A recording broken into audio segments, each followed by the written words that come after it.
hear me? Yes, I can hear you. Okay.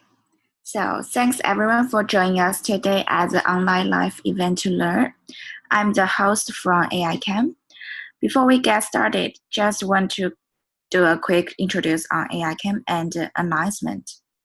AI Camp is a global online platform for developers, engineers, and data scientists to learn the practice AI technology. With a mission for make AI available to all developers, AI Camp have grown over 50,000 tech engineers in the group, have hosted over 300 local tech meetups, workshops, boot camps, large technology conference, and live stream most of the Tech Talk Globals.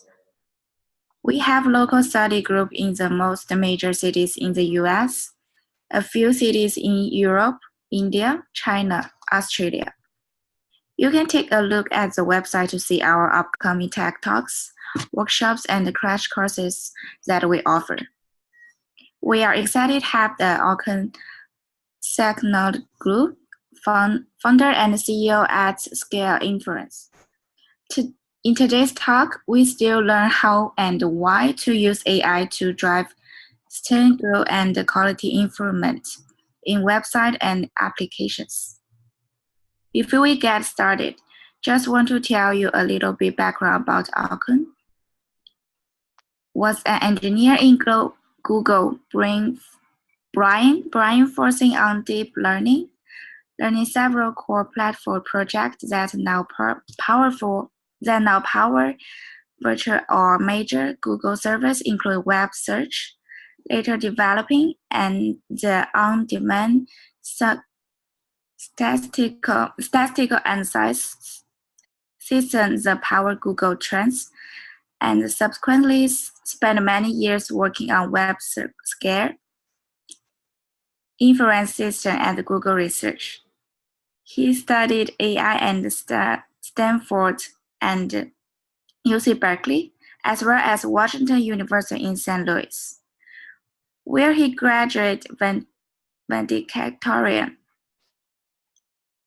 Alcon has a love for sharing information and creating unique tools to leverage growth and success. Without further ado, let's welcome Alcon. Thank you very much. Welcome everyone to this webinar sponsored by Scaled Inference. This is our first webinar, so very excited to do this today. At Scaled Inference, our mission is useful and accessible AI to enable developers to be able to build better software with AI. And what I'd like to talk to you about today is what we call autonomous optimization for growth amplified or faster growth. And my name is Olcan.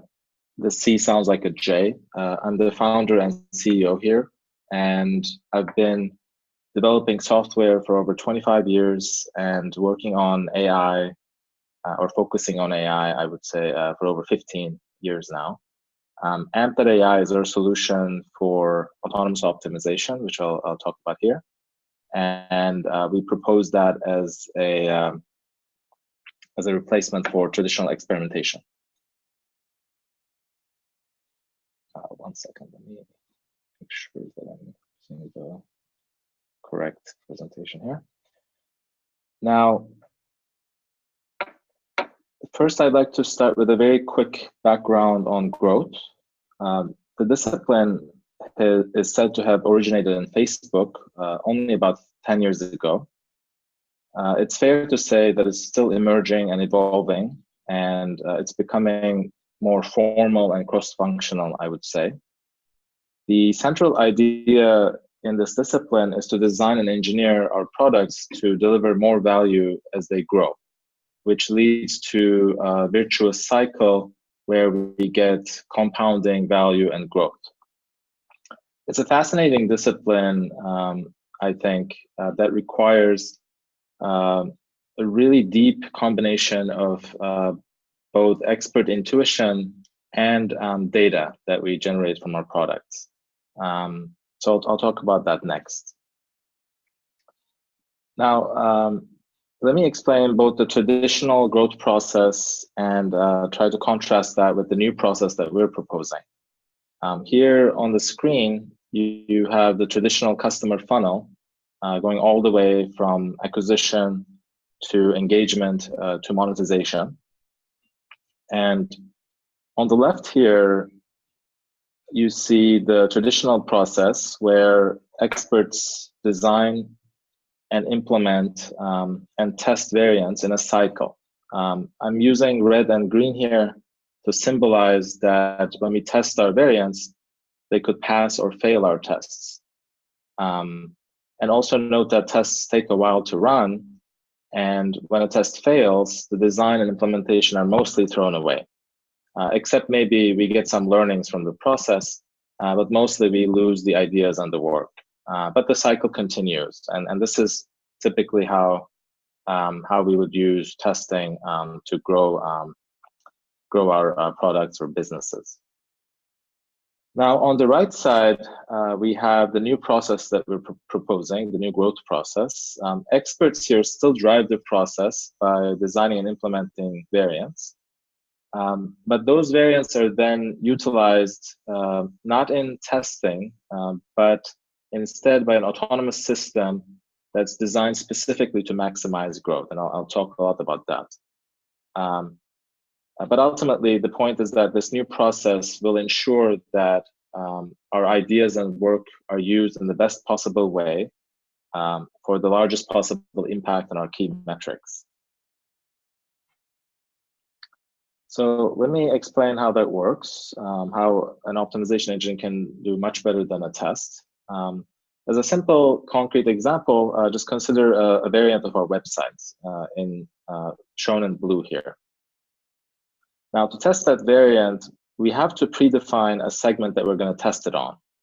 Otherwise, we cannot run a meaningful statistical test. We simply have to choose the segment. And this could be all of our visitors. It could be visitors on mobile devices. It could be visitors from some marketing campaign or any other segment. Now, if we could look into the predefined segment, it would probably look something like this.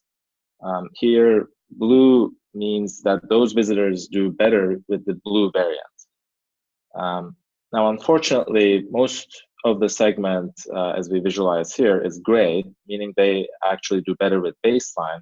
So the overall impact of this variant in this predefined segment is negative. So the test fails, and we would throw away the idea and all the work.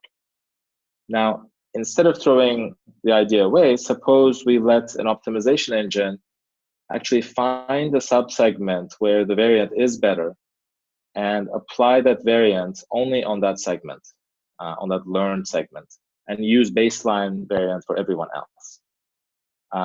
Now, this has two big benefits, right? Our efforts, the idea and the work that we did is turned into positive overall impact and growth.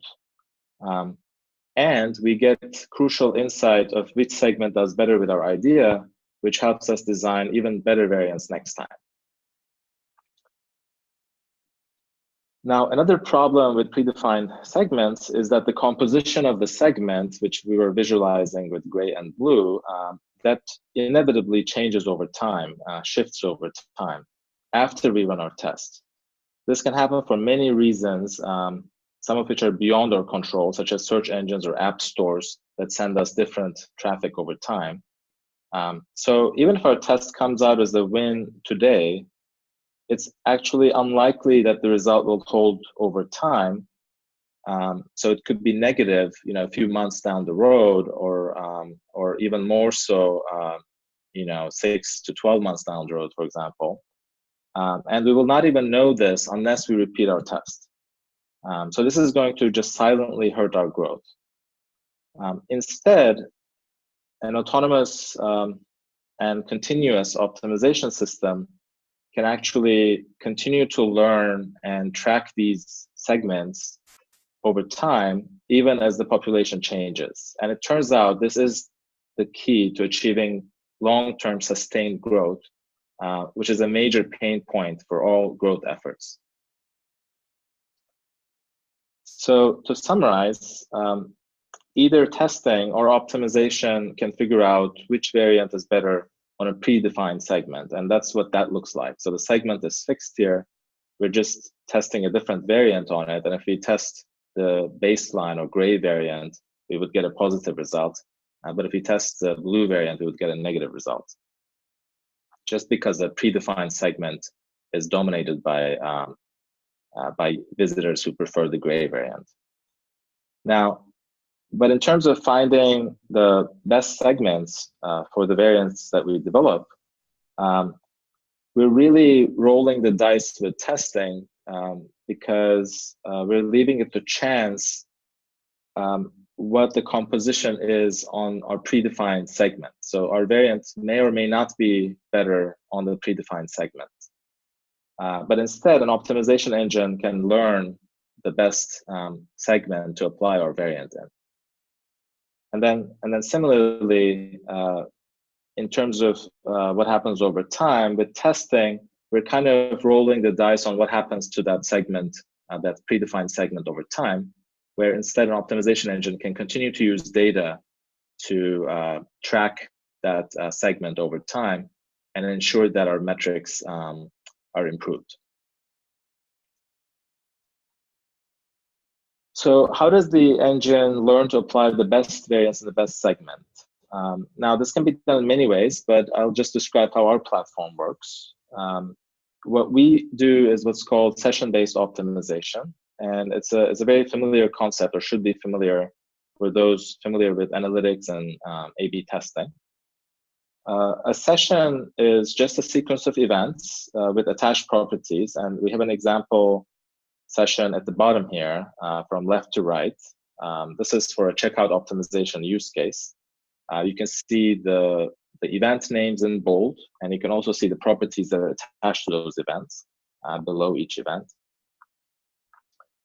Now, one of the events here is very special. We call that a decision event, and it represents where the platform, AMP.AI, decides the best action in this particular context of the session for the best outcome in this session. Now, I'm introducing new terminology here because this is a terminology that we use for a more technical audience that's interested in implementation. You'll see that on our website, this is also what we use if you look at our documentation or if you actually create a project and start optimizing. But in general, an action is just the variant or the choice of a variant, and a context is just a segment, and an outcome is what we use to define a metric. Anyway, so what happens at the decision point is that all the events and properties that are available at that point, meaning they were observed prior to the decision being made, are also available for discerning or learning the segments for optimization. So this green segment that we've been talking about, that's a segment that's discerned from our data, and what segment can be discerned is determined by the events that we observe prior to making a decision. Now, all the events and properties that are observed after the decision point are, of course, what we use to define our metric, and those are the things that we can ultimately optimize for. Now, just to take a step back, let's explain how the two cycles of our growth process work. We mentioned there's an inner cycle where an autonomous system is optimizing, and there's an outer cycle that we drive as experts. Now, in the inner cycle, the system is continuously collecting session data, as we just reviewed, and uploading policies to our system or product, which tells our product which variants to use or which actions to take in which segments or contexts. So again, I'm using different terminology here because this is getting more into implementation at this point. Now, this cycle is executed by machines or by the platform, and it runs as fast as possible or as fast as we can generate data from our product but generally it should achieve its optimal metrics within at most 2 to 4 weeks, is what we recommend. In the outer cycle, the expert cycle, as we might call it, the experts, and these are product experts, marketers, sometimes growth experts and developers, we're looking at insights from our autonomous optimization projects, such as the best variants in the segments that are found in those projects. And then we're upgrading our autonomous optimization project for even better metrics. And this is what actually drives long-term growth. We recommend that experts review and upgrade their projects roughly every 3 to 6 weeks, or maybe 1 to 2 months. A key point I want to make is that both of these cycles are critical to maximizing growth. Now, speaking of maximizing growth, let me begin to look at some optimization results. We've been talking a lot about how this works, but let's see some actual results. Now, this is a typical head-to-head comparison against the RealWorld AB test that we've had access to from another company here in Silicon Valley.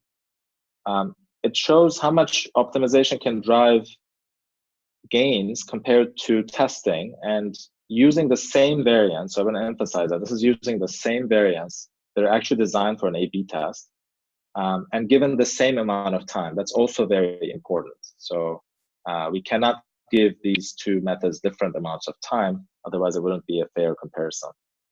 So ultimately, what we see here is that with the exact same effort that goes into these variants, we can drive significantly more gains in the same time period. So we can drive significantly faster growth. And this is a result that holds across many use cases, many real-world A/B tests that we've compared to.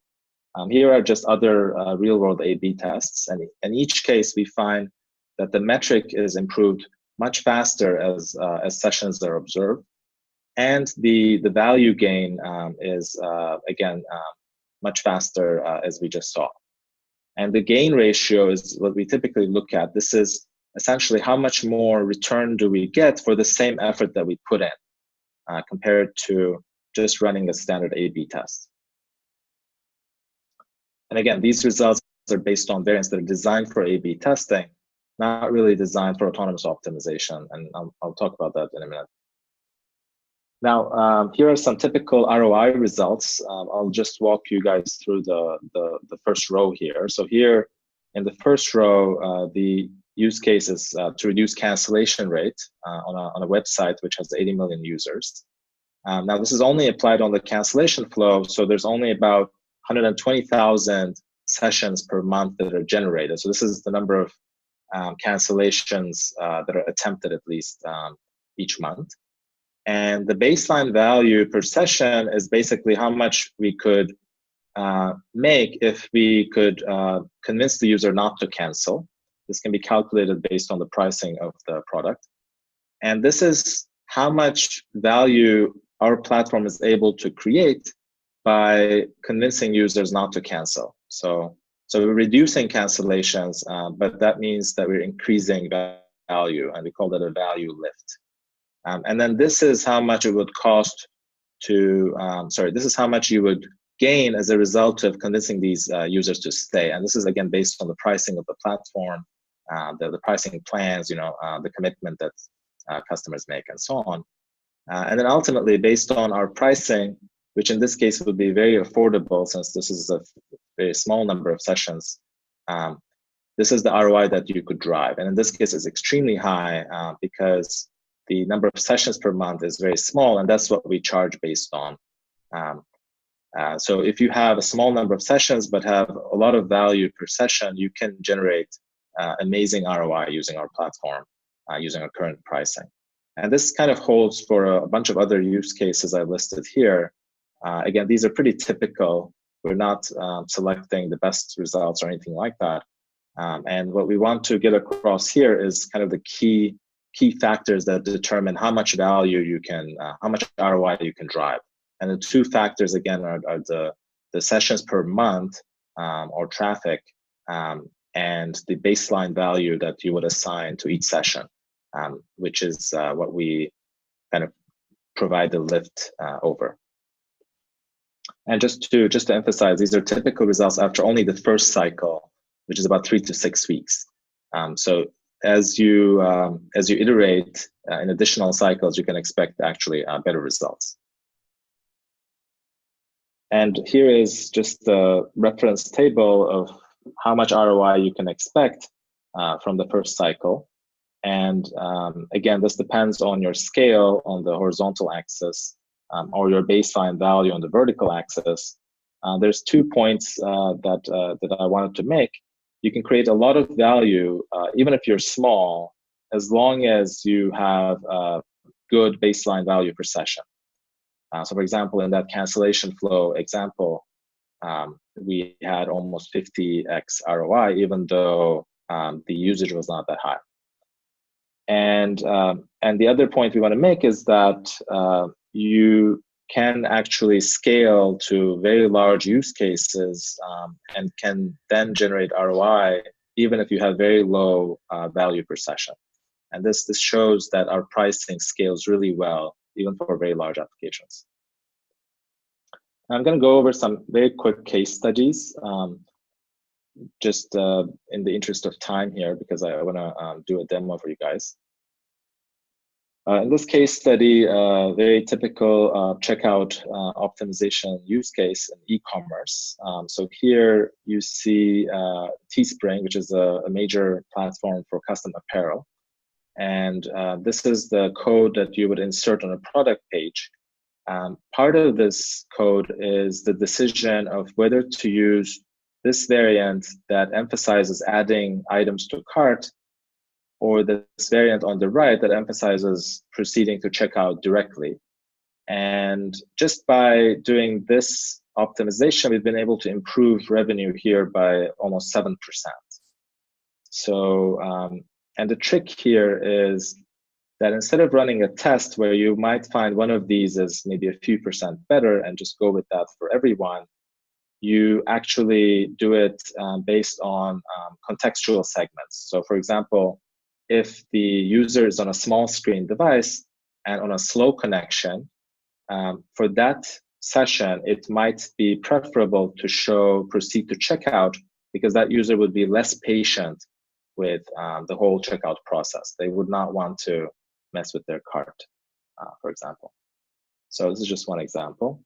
Another one is from a mobile app. This is a very popular, one of the largest task management applications. And here, what we vary is their subscription pricing and plans in this prompt.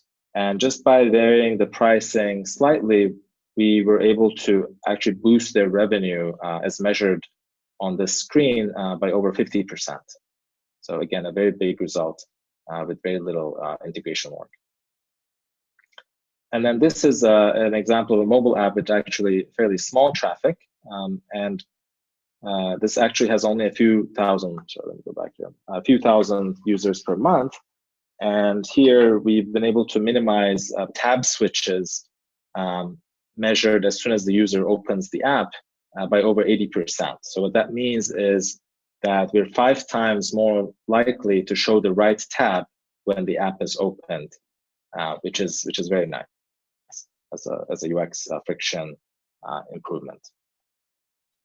Now, we strongly recommend that people read our blog. It's at scaledinference.com/blog, and you can follow it on Twitter at scaledinference or my first name as the handle.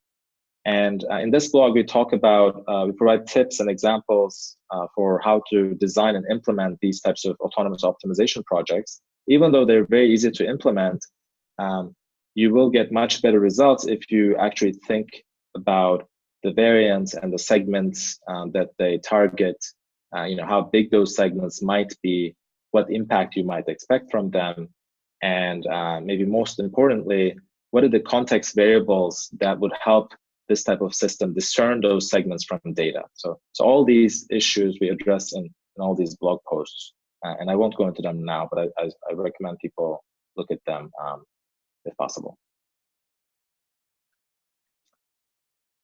Now, one of these blog posts actually is about e-commerce, and we provide a full example all the way from creating a project, code snippets that you would put on various pages, the home page, product pages, checkout page, and so on, the metrics that you would configure, and how you would begin optimization. So there's an end-to-end example of an e-commerce use case that I would suggest people look at if you're in e-commerce especially.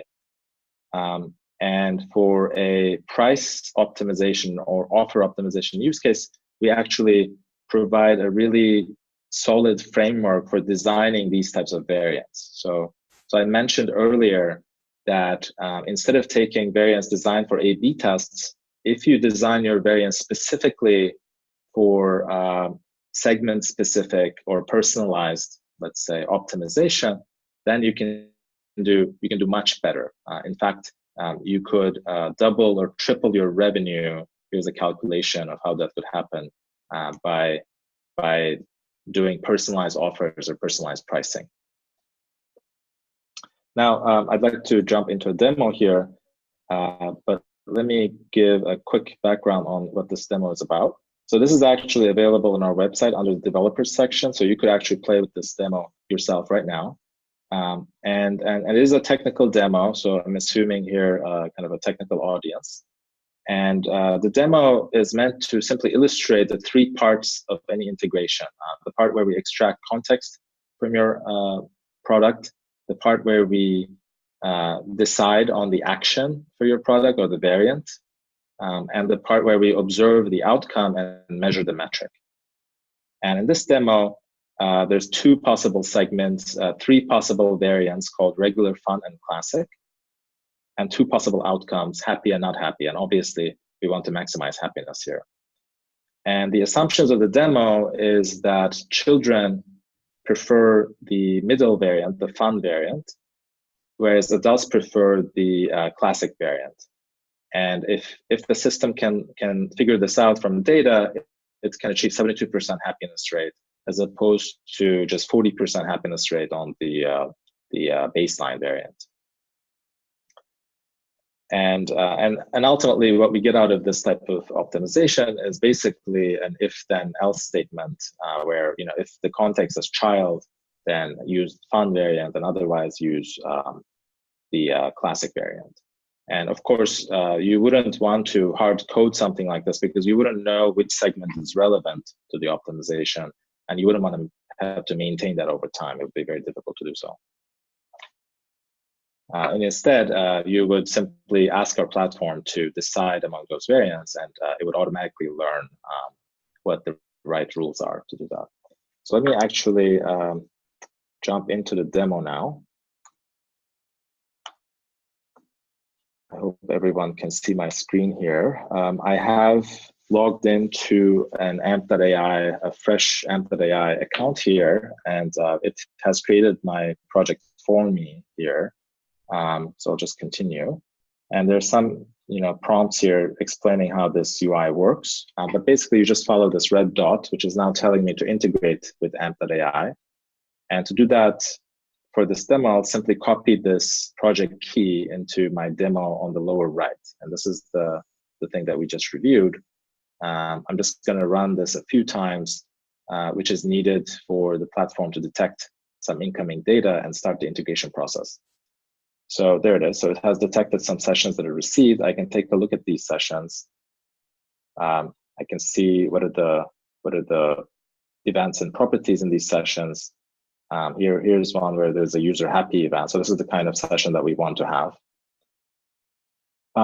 So the first thing I got to do is create the metric. I'm going to call this happiness, and I'm going to say that I want to measure happiness using the occurrence or frequency of user happy event. And I want to maximize that, of course. So I just created my metric. And the next thing to do, it tells me, is to click the Optimize tab to approve the decision point and enable optimization. So I'm going to go ahead and click on this tab. I'm going to approve optimization at the decision point. Again, this name text style is coming from my code here, where I'm saying amp.decide text style with 3 options. And other than approving the decision point, I also have to allocate some percentage of my sessions to be optimized. Here, I'm going to give it 80% of my sessions to be optimized. The other 20% are going to remain with the baseline variant. So they're always going to get the regular variant. So I just saved this. So at this point, I just have to run my app many times. And here you can see actually my app running repeatedly. And now it's actually getting different decisions or different variants from the platform. This is necessary, of course, for the platform to learn which variant works better in which context or in which segment. So it usually takes about 30 to 60 seconds for this demo to achieve better metrics. So if you had applications or products that could generate that much volume of data, you can expect results very quickly.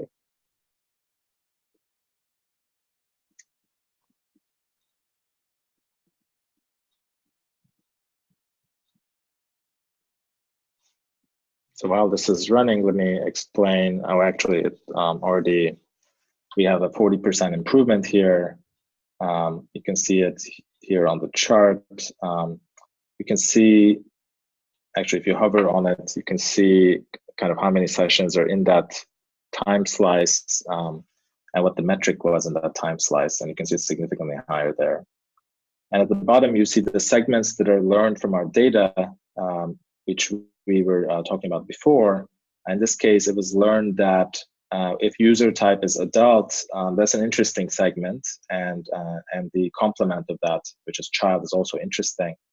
And you can actually take a look at what is the policy that's achieving this improvement under project info. If you look at rules, you can see that on the textile decision point, 98% of the time this policy is used, and that policy says that for child, use fun variant, and otherwise use classic variant. And this was indeed the correct, the optimal policy in this example, as we looked at before. So there it is. That's our demo. I'm going to stop this for now, and I am ready to take questions at this point. Thanks everyone for coming here. Oh, one thing I want to mention is that there's a more advanced version of this demo that's actually implemented on both mobile and web that you can access on GitHub, and you can see the URL on the screen here. It's under our account. It's called AMP.js demo. Okay, thanks everyone.